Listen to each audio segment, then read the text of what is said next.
Hello everyone, welcome back in our online session for Standard 10, our subject Maths 2 and our current topic is similarity यानी कि समरूपता।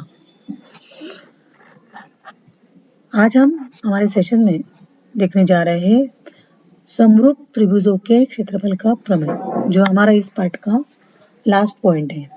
Theorem of area of a similar triangle यानी कि समरूप त्रिभुजों के क्षेत्रफल का प्रमेय। I'm Nana Giti ma'am, maths teacher. Let's start our session. देखो बच्चों, प्रमेय क्या है, नौवीं में भी मैंने आपको समझाया था कि प्रमेय जो होता है आपको सवाल में ही दिया जाता है। प्रमेय का जो आधा भाग होता है आपको दत्त और आकृति का आधार मिल जाता है और अंत का जो भाग होता है उसे आपको साध्य लिखना होता है। और एक बार आकृति अगर आपके सामने आ गई तो आप जो भी आपको गुणधर्म का उपयोग करना है उसका उपयोग करके उसको स्टेप बाय स्टेप सिद्ध कर सकते हैं। कभी कभी आपको रचना भी करनी पड़ती है दिए गए आकृति में और अच्छे से पढ़ना है।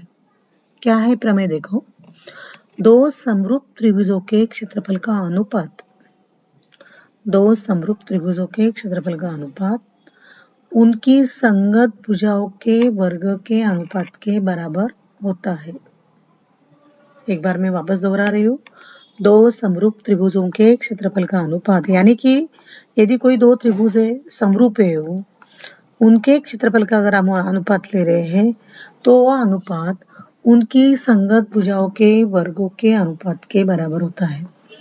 उनकी जो संगत भुजा होती है उनके वर्ग का अनुपात, जैसे त्रिभुज एबीसी और एक्स वाई जेड होगा तो एबीसी में एबी की संगत भुजा होगी एक्स वाई, तो एबी का वर्ग बटे एक्स वाई का वर्ग, बीसी की संगत वाई जेड होगी, इस तरह से वर्ग के अनुपात के बराबर होगा।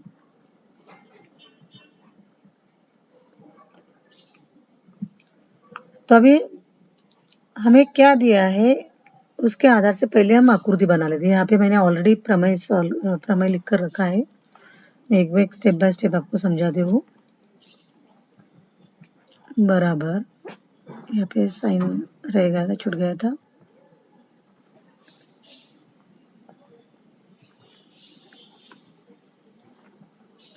बराबर, तो हमें पहले आकृति बना लेनी है, यानी कि हमें कहा गया है कि दो त्रिभुज हो और दोनों तो समरूप है। समरूप के लिए तो अलग आकृति नहीं बनानी पड़ेगी, समरूप हमें सिर्फ दो त्रिभुज दिखाना है, राइट। तो पहले हम त्रिभुज बना लेंगे। जैसे मैंने यहाँ पे एक त्रिभुज बनाया है, इसका नाम देती हूँ मैं ए बी, मतलब पहला वाला जो त्रिभुज है वो एबीसी त्रिभुज है और ये है मेरा सी। और दूसरा त्रिभुज दिख रहा है आपको आकृति में, इसको नाम देते हैं हम लोग एक्स वाई और जेड। कौन सा त्रिभुज है? X Y Z. यहाँ पे एक रचना दिख रही है, ब्लैक से मैंने एक रेखा खींची है, वो रचना में हमें कहा गया है तो ये डी लंब, यहाँ पे डी लिख लो, ये डी लंब ये वाली, और सॉरी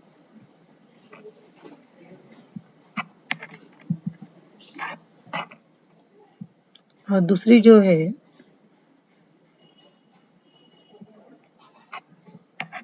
एक्स टी करते हैं हम लोग उसे। एक्स से हमने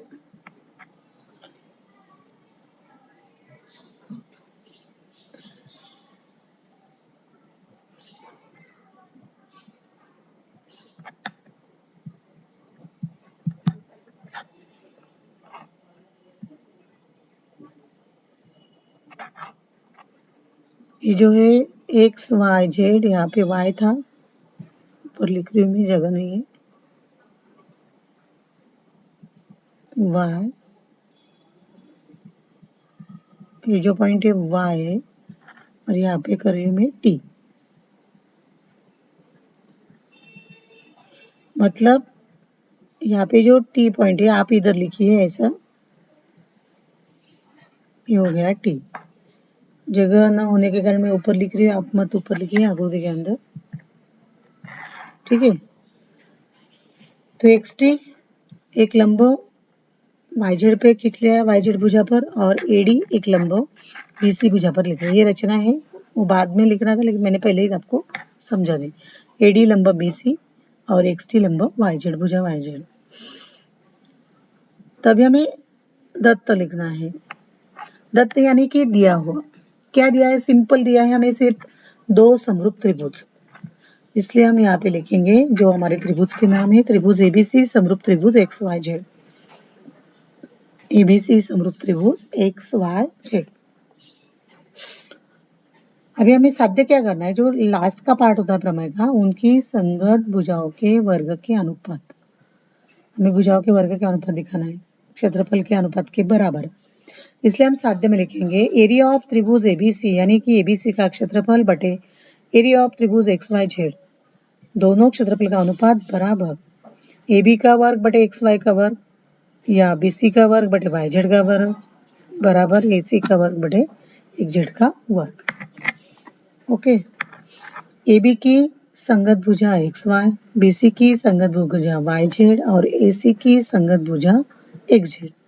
इसे संगति कहते हैं। एक एक की संगति, उसके हिसाब से उनके संगत भुजा, जैसे ये AB की संगत हो गई XY, मतलब A पॉइंट के साथ जाएगा X पॉइंट, B पॉइंट के साथ जाएगा Y पॉइंट और C पॉइंट के साथ जाएगा Z पॉइंट। इस तरह से उनकी एक एक की संगति है। इसलिए हम लेंगे AB और XY की संगति, BC और YZ की संगति और AC और XZ की संगति लेंगे। इसलिए उस तरह से हमने भुजाओं का वर्ग का अनुपात लिख लिया है।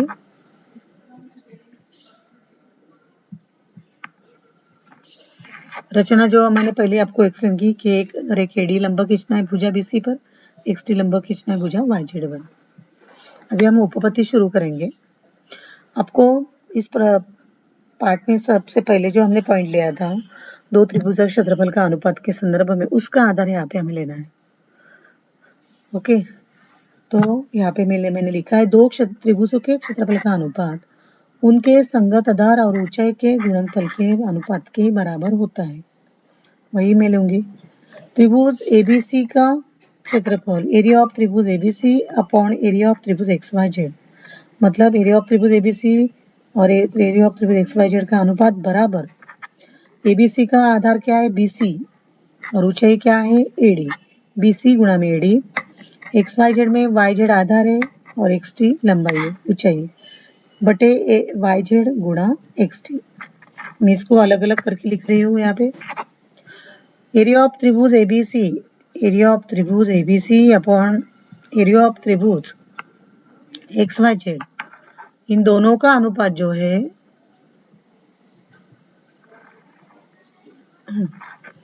एरिया ऑफ त्रिभुज ABC अपॉन एरिया ऑफ त्रिभुज XYZ बराबर, मैंने BC गुणा AD और YZ गुणा XT था तो उसको अलग अलग लिख लिया, BC बटे YZ गुणा AD बटे XT। उससे कुछ फर्क पड़ने वाला नहीं है, मैंने सिर्फ अलग अलग लिखा है। इसे विधान नंबर 1 दिया है मैंने, मतलब BC बटे YZ गुणा AD बटे XT। अभी ABC समरूप XYZ दिया है, त्रिभुज ABC समरूप त्रिभुज XYZ गिवन यानी कि दिया हुआ है। अगर दोनों त्रिभुज समरूप है तो उनके संगत कोण भी सर्वांग सम हो गए, तो कोण भी सर्वांग सम कोण Y, मतलब ये कोण सर्वांग सम कोण Y, मतलब तीनों कोण सर्वांग सम हो गए। हमें जिसका काम है वही हम दिखाएंगे यहाँ पे। कोण भी सर्वांग समकोण Y होगा, कोण भी सर्वांग समकोण Y।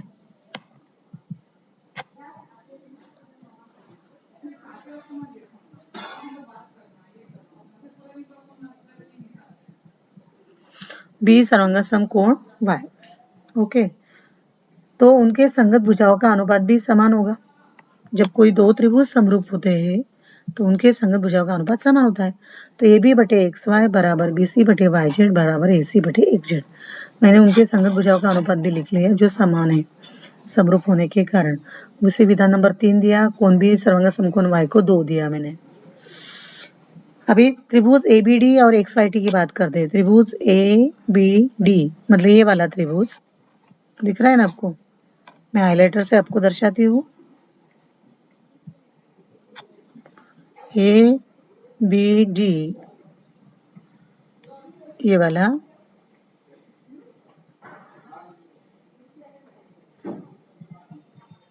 दिख रहा है आपको, हाईलाइट किया है ये वाला।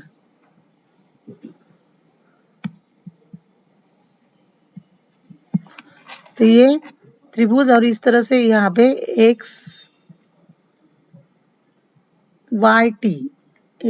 की बात करेंगे।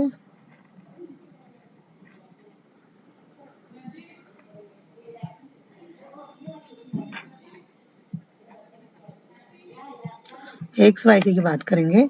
ये दोनों त्रिभुज हम समरूप दिखाएंगे।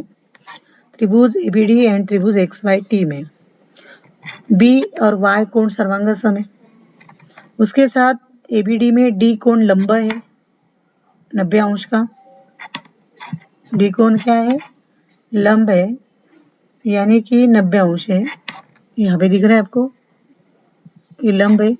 यहाँ पे भी ये T कोण लंब है। मतलब XYT में T कोण और ABD में D कोण, ये दोनों प्रत्येक ही 90 अंश के हैं, तो वो भी समान हो गए। तो एक B कोण Y कोण की जोड़ी और एक D और T कोण की जोड़ी, ये दोनों सर्वांगसम हो गए। तो कोको कसौटी से दोनों त्रिभुज समरूप हो गए। तो कोण ABD सर्वांगसम कोण XYT फ्रॉम 2, और कोण ADB सर्वांगसम कोण XTY, T और D कोण 90 अंश, प्रत्येक ही 90 अंश। तो ABD समरूप XYZ हो गए। यदि ABD समरूप XYZ है तो उनकी संगत भुजाओं का अनुपात क्या होगा? सॉरी, ABD समरूप XYT है, Z नहीं आएगा, वहां पे T आएगा।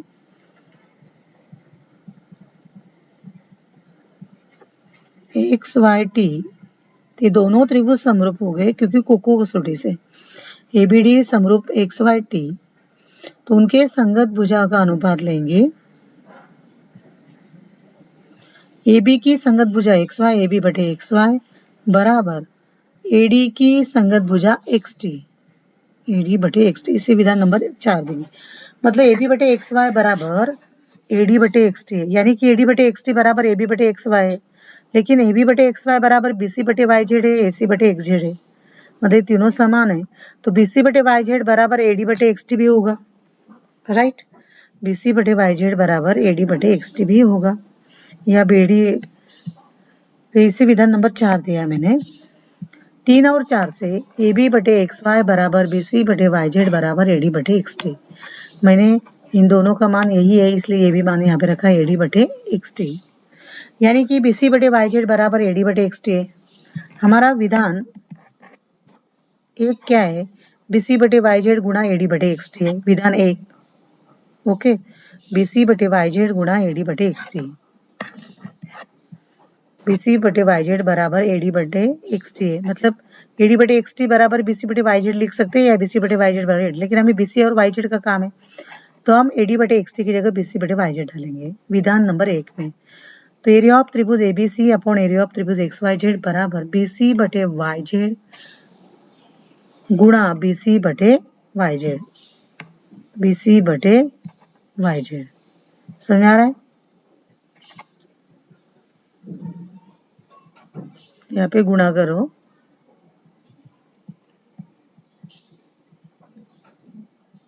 जो BC बटे YZ गुणा AD बटे XT था, जो ऊंचाई थी, तो AD बटे XT की जगह हमने क्या पुटअप किया यहाँ पे? BC बटे YZ, क्योंकि हमने प्रूव किया कि AD बटे XT बराबर BC बटे YZ है, तो हमने BC बटे YZ गुणा BC बटे YZ किया यहाँ पे। तो क्या होगा? यहाँ पे भी BC गुणा BC का वर्ग, YZ गुणा YZ का वर्ग। तो हमें अंत में क्या मिला? एरिया ऑफ त्रिभुज ABC बटे एरिया ऑफ त्रिभुज XYZ बराबर BC का वर्ग बटे YZ का वर्ग, यानी कि ABC का क्षेत्रफल बटे ABC का क्षेत्रफल और XYZ का क्षेत्रफल का अनुपात हमें उनके भुजाओं के वर्ग के अनुपात के बराबर मिला, संगत भुजाओं के। तो BC वर्ग बटे YZ वर्ग बताया। इस तरह से हम लोग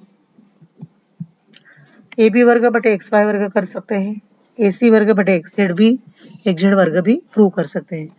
तो आपको क्या करना है, जब आपका इस ऊपर सवाल होगा तो आपको जो भुजाएं दी है संगत भुजा, उनका वर्गों का अनुपात लेकर उसको सॉल्व करना है। ओके, कभी क्षेत्रफल का अनुपात पूछा जाएगा, कभी भुजाओं के अनुपात के वर्ग के हिसाब से भुजा निकालने के कहा जाएगा, तब हमें लेना है। अगर आपको AB और XY का मान लिया तो AB वर्ग बटे XY वर्ग लेना है। BC और YZ के संदर्भ दिया है, मतलब दूसरी भुजाओं के मान दिया है तो वो लेना है, या तीसरी भुजा लेनी है। तो इस तरह से हमने प्रूव किया कि एरिया ऑफ त्रिभुज ABC अपॉन एरिया ऑफ त्रिभुज XYZ बराबर BC वर्ग बटे YZ का वर्ग। ओके, तो इस प्रमेय को अच्छे से लिखो आप और याद करो, और प्रमेय परीक्षा में पूछा जाता है और उसके ऊपर आपको सवाल पूछे जाएंगे अगले एक्सरसाइज में 1.4 में 1.4 में। Thank you.